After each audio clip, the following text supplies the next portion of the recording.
students, now let me discuss about Newton's laws of motion.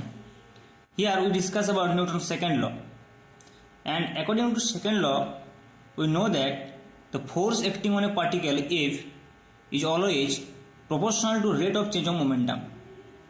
So F is proportional to dp over dt, where p is nothing but momentum, and dp means the rate of change, dp means the change of momentum.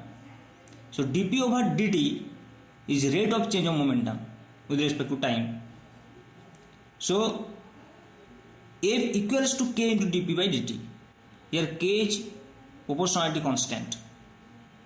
Now we all know that by choosing this proportionality constant, k is said to be 1. It is supposed that k is equals to 1. It is actually by experience we can say that. By experience we can choose k is equals to 1. So the Newton's second law will be F equals to dp over dt. So this is actually the mathematical form of Newton's second law. Now let me see that what is the most simplification form of this Newton's second law, basically for constant mass. Now as p equals to mv, we can write down that F is equals to d dt of mv. Now if we take the derivative according to the rule of uv, then we get F is equals to m into dv dt plus v into dm dt. This is actually the general form of Newton's second law, and we will see this form for the rocket motion. Here dm over dt is the rate of change of mass with respect to time, which will occur basically in rocket motion or in relativistic case. But for constant mass problem, if m is equals to constant, then dm over dt must be equals to 0, and in that case from this equation we will get that F is equals to m into dv over dt, and we know that rate of change of velocity with respect to time is nothing but acceleration. So F is equals to ma. So this is the mathematical form of Newton's second law, and this is very well known form. Now if we interested about the component form of Newton's law, then we have to take F as component form as well as acceleration also in component form. Now let us take F equals to fx I hat plus fy j hat, where fx is the x component of this force and fy is the y component of this force. Similarly, m into ax I hat plus ay j hat.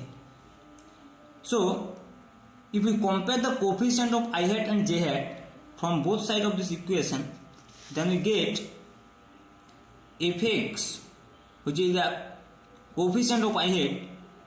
Here the right hand side the coefficient of I hat will be max, so fx is nothing but max, and fy is nothing but may. Now if more than one forces are acting like this, if this is the x-axis and this is the y-axis, here we assume that along x-axis there is one force, that is one component of F, like if this is F, then its component along x-axis is fx and along y-axis is fy.